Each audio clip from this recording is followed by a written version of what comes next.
exponerse a la palabra de Dios implica compromiso.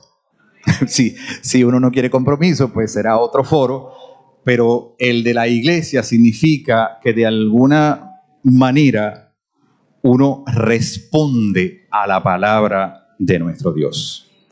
Y hemos seleccionado a Tito. Yo digo, ¿verdad?, que en todo está Dios y el Espíritu guiándonos por lo que dice, pero luego de haber reflexionado un poquito más para ¿verdad?, los discursos o los mensajes para el aniversario, me doy cuenta que en efecto el libro de Tito tiene, aunque es muy breve, tiene un mensaje pertinente para nuestra vida en el día de hoy. Y para poner una nota como el fundamento de nuestra reflexión, aunque nuestra consideración es en el capítulo 3, yo quiero leerles brevemente la introducción de este libro, porque como ustedes saben, se le adjudica al apóstol Pablo escribiéndole a un pastor probablemente más joven, que tenía una iglesia a cargo, ¿verdad? Que tenía la encomienda de dirigir una iglesia en la isla de Creta, en Grecia. Y este escritor bíblico le dice a ese siervo, compañero de ministerio, lo siguiente: Pablo, siervo de Dios, apóstol de Jesucristo, conforme a la fe de los escogidos de Dios y el conocimiento de la verdad que es según la piedad, en la esperanza de la vida eterna, la cual Dios, que no miente, prometió desde antes del principio de los siglos, y a su debido tiempo manifestó su palabra por medio de la predicación que me fue encomendada por mandato de Dios nuestro Salvador. A Tito, verdadero hijo en la común fe, gracia, misericordia y paz de Dios Padre y del Señor Jesucristo, nuestro Salvador. Yo quiero que noten que la exhortación de este líder a Tito para que este mensaje fuera transmitido a aquella iglesia en Creta y a todas las iglesias que él iba fundando, le dijo que ese mensaje iba a darse a través de la predicación que le había sido encomendada al apóstol. Pausa. La predicación, yo he dedicado gran parte de mi vida a esto que estoy haciendo, a predicar la palabra de Dios. Pero es importante que yo diga que aunque es importante el discurso que se hace sobre Dios, es importante porque, por ejemplo, una predicación puede transformar una vida. Una predicación puede llenar a un ser humano de entusiasmo, de nuevas fuerzas. Una predicación puede cambiar dramáticamente el curso de la vida de un ser humano. Pero también es importante decir que predicamos con nuestro testimonio. Predicamos no solo con lo que decimos, sino con lo que hacemos, con lo que pensamos, con la manera de manifestar esa sabiduría que a fin de cuentas nos viene de parte de Dios. Por eso Alondra decía que una parte importante que la traía y la mantenía firme en esta iglesia era probablemente no solo lo que escuchaba, sino lo que veía de su familia.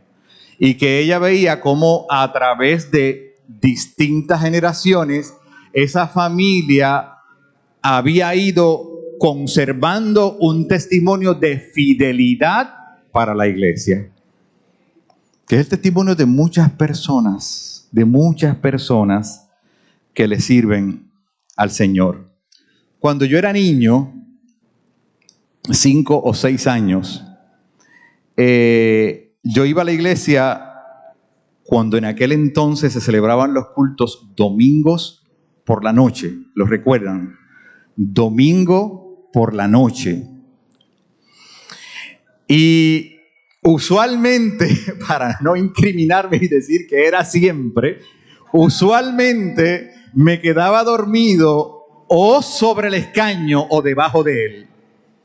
Pero ahí estaba ese muchachito tomando una siesta profunda, mientras la persona encargada de la reflexión expresaba el mensaje de la palabra de Dios. Claro, como era un niño, no tenía el deber de entender ese mensaje que usualmente era dirigido a un público mayor, ¿verdad? Y entonces yo me quedaba felizmente dormido. El tiempo transcurrió y hubo un momento en el que hubo un salto desde la obligación, porque ¿verdad? No había opción, había que ir a la iglesia. Y eso, yo se lo agradezco a mis padres en el día de hoy, ¿verdad? A mi papá, porque mi mamá ya no está con nosotros, pero se lo agradezco mucho a ambos, que me obligaran a ir a la iglesia.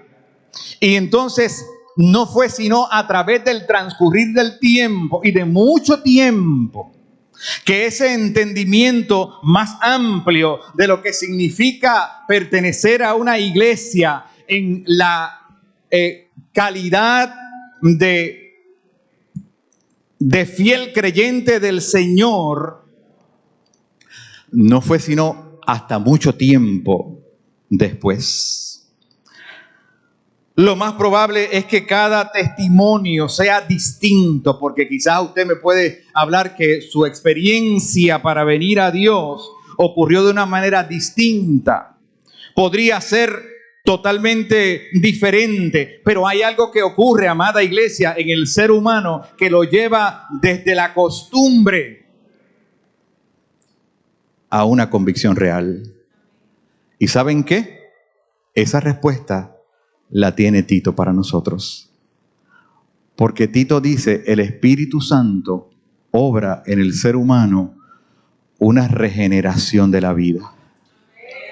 No hay manera de tener un toque con el Señor y que sigamos siendo los mismos. La regeneración que produce el Espíritu Santo y que viene a nuestra vida por virtud, como hemos leído, de la predicación que se da con el discurso, pero también con el testimonio, es una experiencia para transformar la vida para siempre.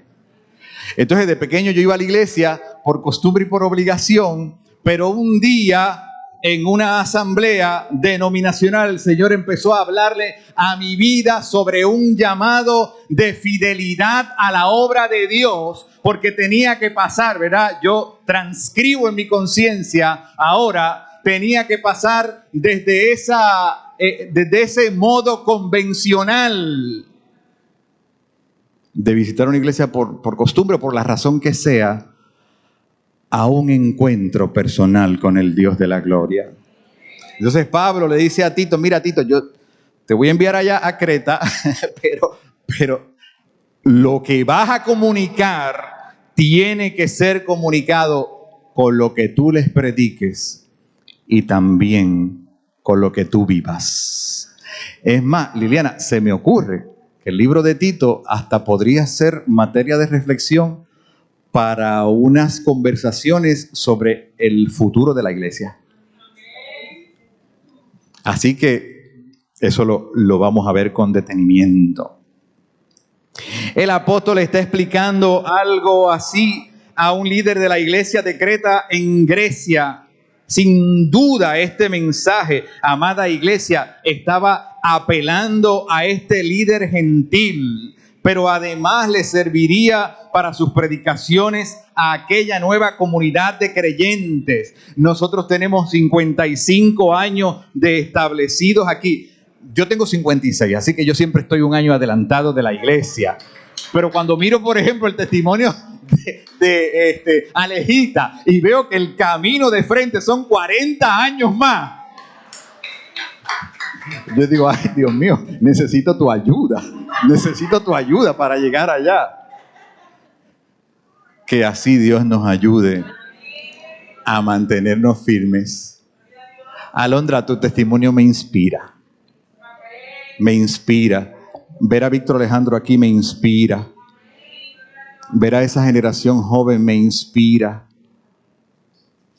Porque bien pudieran estar durmiendo en las casas. Bien pudieran estar tranquilos sin necesariamente asumir ningún compromiso. Pero están aquí en la casa de Dios.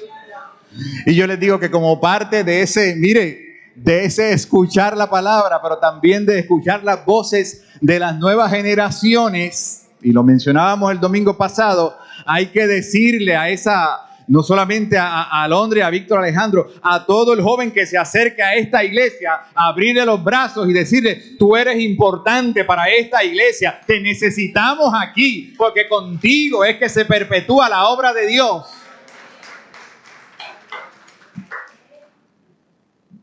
Pero no es solamente decirle, oye, ¿qué tú piensas? Y dar la vuelta y seguir como si nada hubiera pasado. No. Hay que prestarles atención para ver qué esos jóvenes nos tienen que decir. Porque se necesita afirmar lo bueno. Eso nos riñe con el hecho de que necesitamos abrir nuestras puertas y nuestros espacios para las generaciones que vendrán. Digo, yo estoy partiendo del tema de nuestro aniversario, que es una iglesia unida, que se renueva. Una iglesia unida que se renueva. Entonces, la pregunta que hago desde mi candidez es si, por un lado, si realmente estamos conscientes de las dimensiones de esa pregunta y por el otro, si en verdad la queremos responder. En verdad estamos dispuestos a la renovación. Yo no sé lo que implica en su grado máximo, ¿verdad? No sé lo que implica. Y tengo que mencionar el testimonio de Carla, porque Carla lo primero que hace cuando llega a la iglesia es que me saluda y me dice, pastor, Dios le bendiga. Carla, yo quiero que la iglesia te dé un aplauso a ti.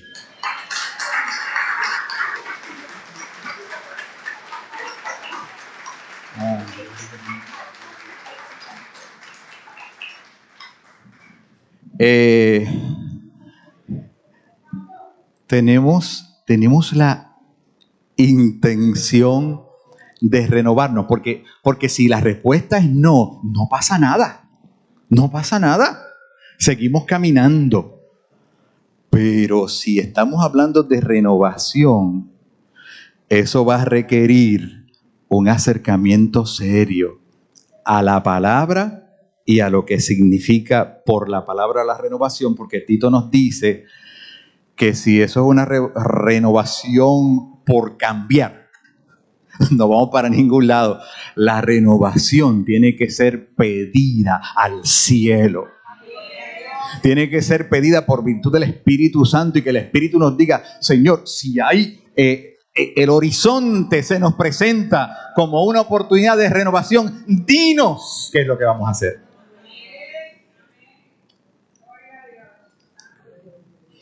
Y entonces, ahí usted tiene a Tito para su reflexión, ¿verdad? Ya usted sabe que el énfasis ha sido el capítulo 3, pero después, como ese libro es tan breve, usted lo lee con detenimiento y lo reflexiona. Porque esa renovación la necesitamos todos los días de nuestra vida. Y hoy, en esta oportunidad, la iglesia enfrenta distintos retos. Mire, aquí el apóstol está hablando de unos retos que eran propios de esa época. Aquí nosotros podemos mencionar el reto, por ejemplo, ¿verdad? Que ya lo escuchamos, el reto que implica la tecnología y el poder que tiene para distraer nuestras mentes. Y usted puede decir, ¿verdad? Usted puede pensar, ¿cuáles son los retos? Las tantas opciones que tiene el ser humano de hoy en día. En un mundo que a veces no sabe para dónde va, en un mundo que a veces el único espacio para encontrar un poco de sosiego se llama la iglesia.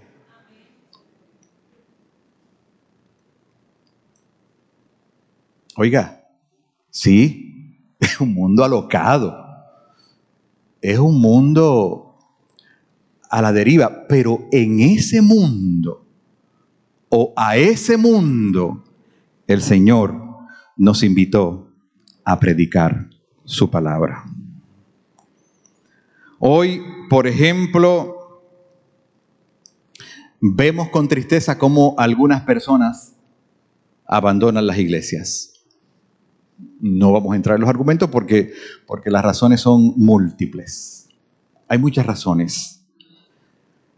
Hoy, por ejemplo, los que estudian el tema dicen que para que haya una fidelidad permanente, las personas deben sentir que se les valida su necesidad de ser amadas. Mire, cualquier persona puede criticar a esta iglesia por lo que sea, pero no la puede criticar por falta de amor. Ese es un distintivo de esta iglesia. En su imperfección, no estoy diciendo que no, en su imperfección hay amor para la persona que se acerca. Pero en este caso particular de celebrar un aniversario número 55, una vez más la iglesia de Villa Andalucía le dice a 6 personas que hoy los queremos recibir en la plenitud de la comunión y de la hermandad y fraternidad cristiana. Y oiga, a abrirle los brazos, porque cuando nosotros que vamos, la iglesia tiene que hacer un voto de afirmación. Cuando mencionemos esas palabras de bienvenida que dice allí, lo vamos a hacer con conciencia y lo vamos a hacer con todo el amor que nuestras fuerzas nos permiten. Así que yo creo que hay motivos para celebrar. Yo creo que la oportunidad de Dios se da más allá de lo que nosotros podemos entender racionalmente. Y yo creo que una vez más, este aniversario nos abre el camino para ese futuro que está en las manos de Dios. Así que yo le voy a pedir a estas personas que